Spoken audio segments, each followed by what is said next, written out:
After the first initial wave of NFL free agency, are the Denver Broncos draft needs clear with 2 third-round picks in a 2023 NFL Draft? We discuss that and much more in today's brand new episode, Locked on Broncos. You are Locked on Broncos, your daily Denver Broncos podcast. Part of the Locked on Podcast Network. Your team every day. What's happening, Broncos country? Welcome in to a brand new episode, Locked on Broncos, your daily Denver Broncos podcast, part of the Locked on Podcast Network, your team every day. Are the Denver Broncos done with any big moves after the initial big splashes last week in free agency that help define maybe what their NFL draft needs will be? Thank you so much for tuning in and making Locked on Broncos your first listen of the day. Every single day you can get this podcast free and available everywhere you get your podcast in audio format or whether you watch on YouTube. Make sure you subscribe or follow for free on YouTube or your favorite podcast provider so you never miss out on an episode when it is made available. This episode of Locked On is brought to you by Ultimate Football GM. To download the game, just visit ultimate-gm.com or look it up on the app stores. Our listeners get a 100% free boost to their franchise when using the promo Locked On in all caps in the game store. I'm your host, as always, Cody Roark, Broncos reporter from Mile High Sports, joined alongside, as always, by my co-host, Sayre Bedinger, Sayre expert, PatonOrange.com. Sayre, free agency last week was a blast. We were blown away by some of the big moves that Denver made. And then we've seen some smaller moves trickle in here and there, but at this point, it seems like Denver is done making the big splashes at this point in time. So now we can have the conversation. What might Denver's draft needs be after this first initial wave of free agency, my man? I love it, Cody. You know how much I love the offseason, love talking about free agency, the NFL draft. And look, now that the Broncos have signed, did they sign what, 25 players or so? Seriously, it feels like they revamped this whole roster, which is a ton of fun, gave us a lot to talk about, kept us on our toes, right? It kind of felt like, hey, we would get done recording, then all of a sudden, the Broncos just made another move to just, have Cody and Sayre jump right back on the mic. But we love it. It's part of the fun of this time of year.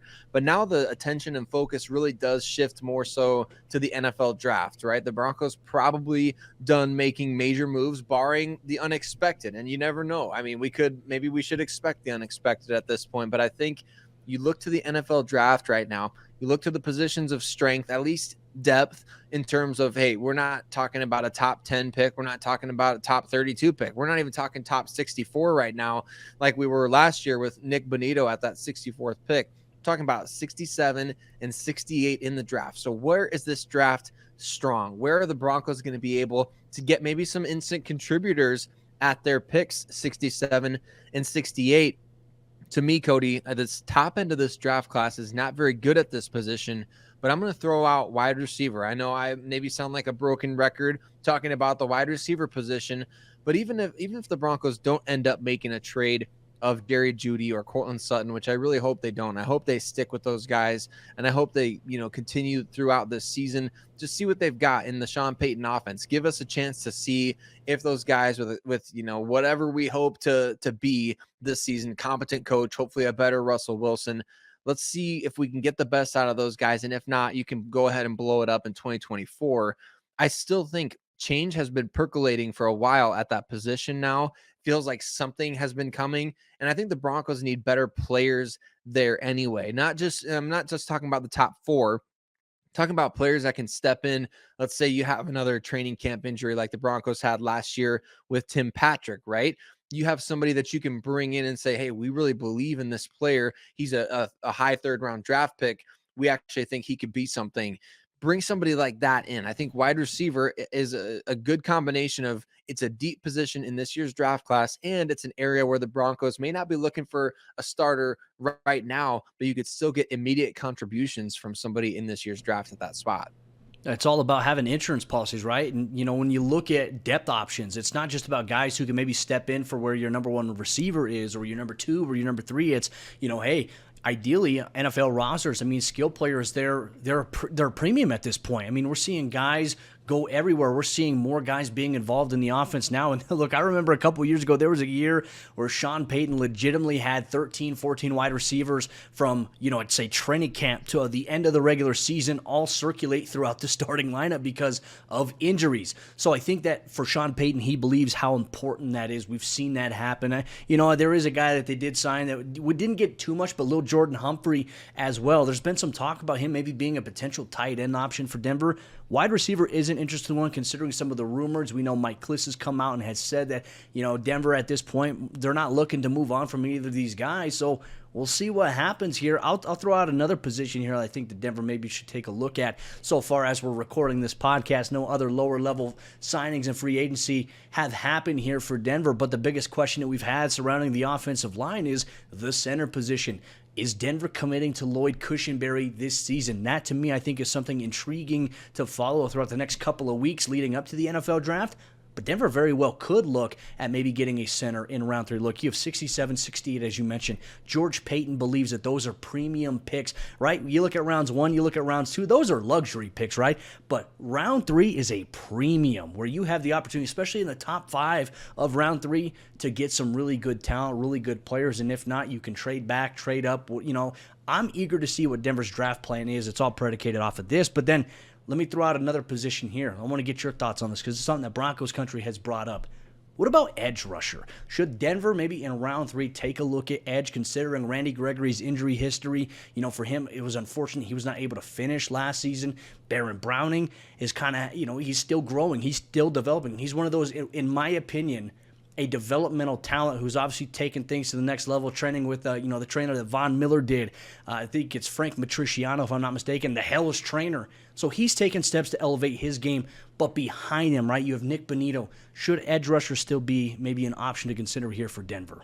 Well, I think you got to consider it at least, right? You want to make sure that you're getting the best possible player here. I've said this before. I'll say it again. I think it's still true, even though, maybe you are looking for a starting center there. Hey, you got 2 picks back to back. So you're probably looking at getting 2 different guys here, maybe at different levels of readiness in terms of contributing. So maybe an edge rusher is something that's going to be on the table here because, look, it's a premium position. It's an area where the Broncos do have question marks. I would say Randy Gregory is a big question mark going into the season. Nick Bonito, are you going to count on him to be a starter this year? I don't know. I don't know where they're at with him. I don't know how much improvement he's going to show. If you have Baron Browning obviously taking that next step, right now everything just feels like it's in limbo. Although my personal belief is, hey, really, you want to develop the guys that you have at those positions and get a return on that investment. I also don't think when you're talking about a 3rd round pick, I don't think you should pass on a really good edge player. Say you have a mid to high 2nd round grade on a guy that falls to round 3. Absolutely, you turn in the card and you take him because that's a player that you obviously feel can be a starting potential player. You don't just pass on that because, well, we need a center or we need a long snapper now because Jacob Bobenmoyer signed with the Raiders, right? It's not you don't do that. You don't draft for those positions that fill out a roster. This isn't fantasy football where somebody's taking a kicker in round 10 because they feel like, I got to fill out my starting lineup before I draft good players. No, you want to draft the best players possible and fill out those positions as you go along, right? Ideally, you would hope that it fills a position of immediate need. But look, some of the best draft picks you can make are the most talented players that you pick, and they end up being starters in year 2, year 3. You don't necessarily need them to come in and win Rookie of the Year to be a great draft pick. So I think edge is very firmly on the table.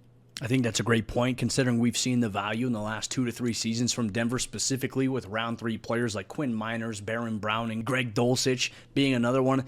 We'll see what happens here on that front this upcoming season. But coming up on today's episode, Locked on Broncos, we're going to hear from Broncos country as well as they share their thoughts on what their perceived needs are for the team in the NFL draft. We'll go over a couple of responses, answer a couple questions as it pertains to the Broncos defensive line depth. You get that on today's episode of the show.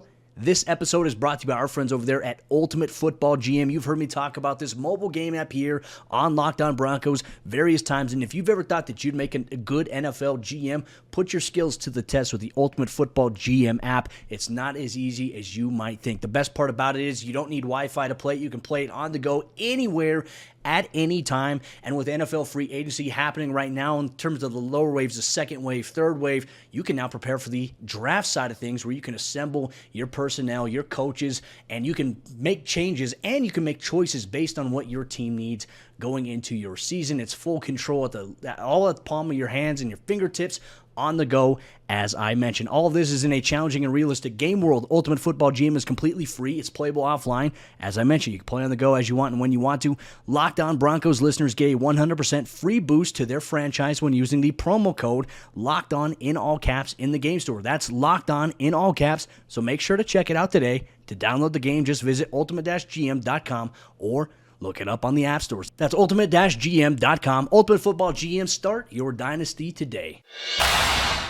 Broncos Country shares their thoughts on the perceived draft needs that the Broncos may have after the first big splash period of NFL free agency. Once again, we just want to say thank you so much, Broncos Country, for tuning in and making Locked On Broncos your first listen of the day every single day. Just a reminder to get the latest episode of the show on YouTube or your favorite podcast. Make sure you hit that subscribe or that follow button so you never miss out on a day's worth of Broncos news, content coverage, and more. Sayre, let's open it up here to Broncos Country. Put a tweet out on social media over the weekend just asking them what their perceived needs were for this team as they now approach the NFL Draft. I still expect there to be a couple of free agency signings. Nothing really big, though, right, in terms of big splash. Those things already happened on day one of the free agency period. If you missed any of those episodes, we recap them here, Locked On Broncos. Make sure you go check it out here today. We got a question from Jeff Stanbury, avid listener of the show. And I told him how to answer this here on the podcast. He asked me a question about, do you agree that Allen is a better fit than Draymond? But then we got on the topic of maybe not necessarily like fit being described as it because they had similar production. But Jeff asked the question, do you think that Allen can be more productive? And I answered to that question, I think I do, right? And I don't think that's a slight saying, okay, well, he's going to be more productive than Draymond would have. I think both players have a very similar skill set. They're very strong. They're physical inside the trenches, but also they play with a high motor. So while everybody has familiarity with Draymond Jones, Broncos Country doesn't know too much about Zach Allen yet. Based on going back and watching his film, I do think he can be as productive, maybe if not more productive than Draymond. And I think it really stands out with his quarterback pressures. As I mentioned, in 13 games, he had 25 quarterback pressures, a relentless motor that stands out on film. I wanted to get your thoughts on there because he fulfills a defensive end need, which opens things up to where Broncos Country said, hey, we need a defensive end opposite him because Deshaun Williams departed in free agency. I know. Who had Deshaun Williams signing? All due respect to Deshaun, who had a great couple of seasons. He's like, who had him signing before Dalton Reisner, right? In free agency. Reisner, as the time we're recording this, still a free agent. So kind of interesting there from the Broncos perspective. But I like the question. I think that definitely, you teeter this line between, well, are we saying he's going to be better than Draymond Jones and playing this comparison game? Fair or not, these two guys are going to get compared. The first thing that I thought of, Cody, as you were talking about it is, what does Zach Allen and Draymond Jones have in common in their first 4 NFL seasons? In my opinion, it would be the fact that they just got better and better. Every year that they've been in the league, they've been just climbing up. And I think that the last 2 seasons that Zach Allen had with J.J. Watt in Arizona, you saw a huge spike in his productivity. You saw a huge spike in just the like you mentioned, the pressures. 19 quarterback hits this past year, was the best among any defensive lineman in all free agency. So I think that this move is getting a bit underrated because so many Broncos fans were married to the idea of bringing Draymond Jones back into the fold. And I think we've kind of seen, with as respectful as he can possibly be, I think Draymond Jones made it pretty clear that he did not want to be back in Denver, which is fine. I mean, he wanted to change his scenery, and that's great. I can't wait to see him play for Seattle. Thankfully, we don't have to really play against them hardly ever. So, but from Zach Allen's perspective, to me, Cody, I do think he's going to be very confident in this defense, very productive. I think that he's got a chance to be one of the steals of free agency because his name has flown so under the radar. Obviously, he's getting paid a lot of money, but his name is flying under the radar because I think a lot of people felt like Draymond Jones was a much better investment, for lack of a better term there. So I think Zach Allen could surprise a lot of people with his productivity. Some other ones that came out as well in terms of maybe where Denver's at. You and I talked about interior offensive lineman, center position specifically. I mean, we already know the offensive line for now, minus the question mark that is center, is pretty much solidified. With Garrett Bowles, you have Ben Powers, Lloyd Cushenberry right now penciled in as the center, Quinn Miners at right guard, McGlinchey at right tackle. We've also talked about depth, right? So ideally, are you open for the idea that maybe Denver could add a tackle with one of their third-round picks at 67 or 68? Or do you maybe look at another premium-like position in terms of running back? We've seen Denver in the past go to round 2. That's how they got Javonte Williams. They jumped in front of the Miami Dolphins to get Javonte Williams. Obviously, with Samaje Perine, you signed him in free agency. Is this another opportunity for Denver to maybe look at a dynamic back in round 3? Yes, to all of the above, like running back, tackle, cornerback, wide receiver, edge. It doesn't matter to me where the Broncos go with that pick, because I feel like on paper now you have a roster that you don't necessarily need to say, oh, we need this guy at this spot here. We need him to come in and start. Like putting that pressure on a third-round pick, I don't think you should do that, right? And I'll just continue to be that broken record. So I love the idea, specifically talking about running backs. Man, I love the idea of giving Javonte Williams all the time that he needs to be able to get back to 100%. He plays such a physical brand of football, doesn't he? I mean, he's all about getting yards after contact. And a lot of times he's the one initiating the contact. So we want to make sure that he comes back and he is ready, fully ready to go. Samaje Perine coming in. I like that acquisition more and more, Cody. The more I hear about Samaje, the more I watch of him. I mean, he kind of just felt like a very much a role player with Cincinnati the last couple of years. But I think if you pair him up with a rookie back from this class, doesn't matter what mock draft simulator you use, doesn't matter what big board you look at, I think you're going to find a very good, very talented running back there in the third round if you want to go that direction. If you want to wait till round 4 or 5, I think you have a chance. Remember, Tyler Algier last year from BYU went to the Atlanta Falcons, and I believe the 6th round or something like that, ran for 1,000 yards in Atlanta's offense. So it's a similar deep running back crop this year. Would not be surprised or mad about a running back in round 3. The NFL draft in large is a crapshoot, right? You know, we could do as many mock drafts as we want. I always think they're a fun exercise, Sayre, to do, and I understand why fans get frustrated at them as well, because like we have no idea how things are going to go, how the board is going to fall above, so on and so forth. It is a fun exercise, but I also want to encourage, I think this is an important time, like there's a lot of different voices in Broncos country, right? And I think it's always important you recognize maybe who's trying to stir things up and who's trying to bring logical, level-headed conversation to a lot of these things, because the people who say the most crazy things here in Broncos country tend to draw the most reaction, the most outrage, but then you also see people who agree with that sentiment parrot those same talking points, and then it spreads like wildfire. So during the offseason, during this time, roster building, the NFL draft, free agency, I would just say be careful who you give your energy to, Broncos country. That's one wise word I would throw out there. We like to keep things level-headed, logical discussion here on the show. No emotional overreactions, no hot takes, no clickbait BS. We just want to throw that out there because, unfortunately, there are a lot of voices with megaphones out there that say the wrong things, and it tends to spread a negative reaction in Broncos country. But Broncos country, over the weekend, we had some good news that the Broncos secured 2 key special teams players returning in 2023. We're going to talk about PJ Locke and Essang Bassey and why these are 2 under the radar but big impact moves by Denver on an important side of the football. You'll get that on today's episode, Locked On Broncos. This episode of the show is brought to you by our friends over there at FanDuel, and the tournament is heating up, and now is the perfect time to download FanDuel, America's #1 sportsbook, because new customers get a no-sweat first bet up to $1,000. That's bonus bets back if your first bet doesn't win. Just download the FanDuel Sportsbook app. It's safe, it's secure, and it's super easy to use. Then you can bet on everything from the money line to point scorers, threes drained. Plus, FanDuel even lets you combine your bets for a chance at a bigger payout with a same-game parlay. So don't miss the chance to get your no-sweat first bet up to $1,000 in bonus bets when you go to FanDuel.com/LockedOn. That's FanDuel.com/LockedOn to learn more. Make every moment more with FanDuel, an official sports betting partner of the NBA. The Broncos special team side of the ball and defense will receive a little bit of a boost in 2023 with the return of 2 key players on both sides of the ball, respectively. Thank you so much, Broncos country, for tuning in and making Locked On Broncos your first listen of the day every single day. Sayre, you mentioned it earlier in the show. Anytime we do a podcast, something happens afterwards, right? So on Thursday when we recorded the show, We published it. It got posted. And then all of a sudden later on that day, P.J. Locke re-signed with the Broncos. That was great news on Friday there. And then over the weekend, despite having interest from other teams like the Jacksonville Jaguars, Essang Bassey decided to return to the Denver Broncos as well. And in my opinion, and I want to know how you feel about this. I want to know how Broncos country feels about this. I feel like these are two under-the-radar moves here that have such a big impact, right? So let's talk about special teams.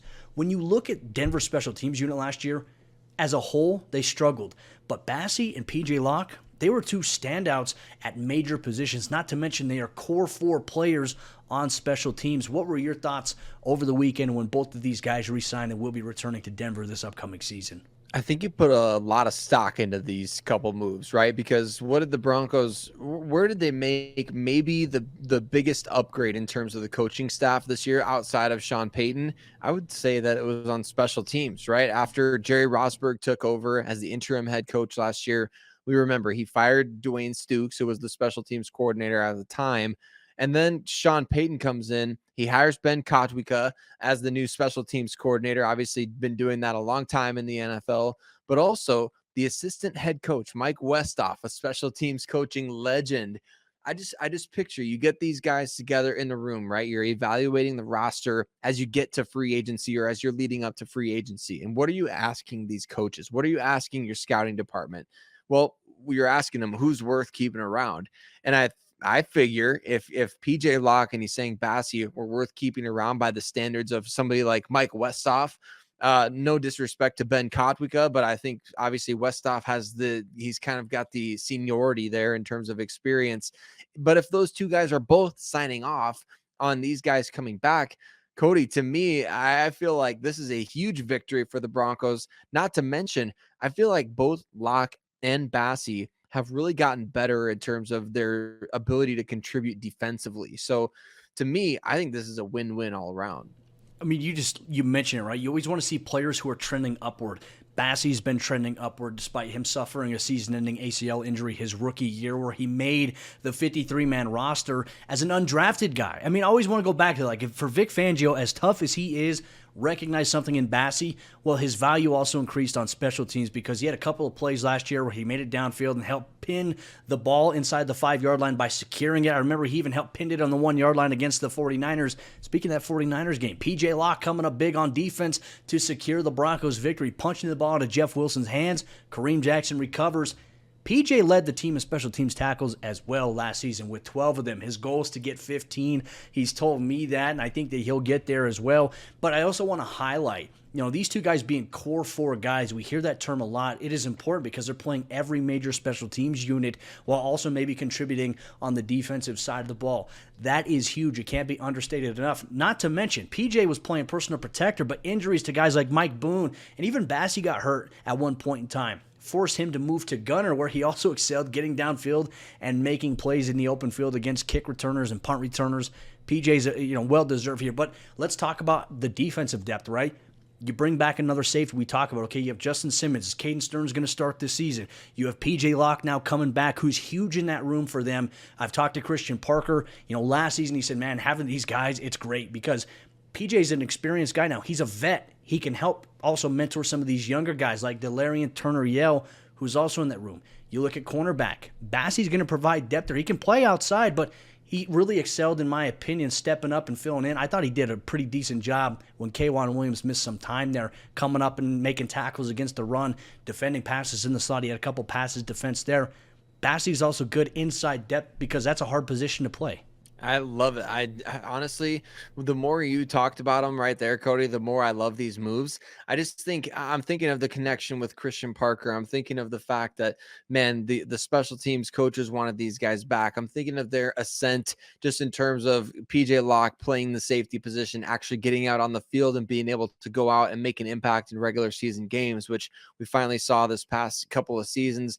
Essang Bassey doing the same, especially after his torn ACL, right? A couple of years ago, and obviously that kind of knocked him back. You see these guys coming back, you see them improving, you see them adding depth that helps. Like, okay, if something does happen, like we've got a solution. We've got somebody who can actually come in and play. Not to mention, I think PJ Locke, I think he may be gunning for a starting job, right? I don't think he's going to go down without a fight in terms of, who is that starting safety next to Justin Simmons? And then schematically, it kind of makes you wonder, doesn't it? We talk about Vance Joseph coming in and taking over and maybe bringing, his specific scheme, but it kind of makes you wonder, doesn't it? When you're talking about, hey, are they going to kind of run a version of the Fangio defense? Like, we know that was something Sean Payton wanted to do, right? He talked to Fangio before he was hired as a head coach. He then wanted to did interview Sean Desai. That the Fangio concept is kind of running rampant around the league right now. I wouldn't surprise me. You bring a couple of these guys back who have been playing, they played under Fangio. Then they played obviously in Ejiro Evero's defense where he ran a version of the Fangio defense as well. So would it surprise me? Maybe we see Vance Joseph, although he has his own brand and own way of calling things. Maybe we see these guys and we see Vance running a bit of a version of Fangio's coverage schemes.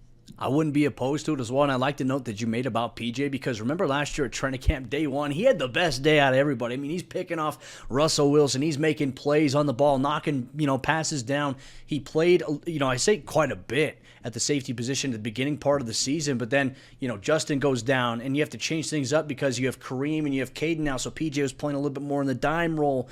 Injuries kind of fluctuated that a little bit, but he also dealt with a couple injuries himself. I remember he had a concussion against the Las Vegas Raiders in week 4, so he had to miss some time there. But, man, he's a guy who's just committed to the process. Can't wait to chat with him here once again.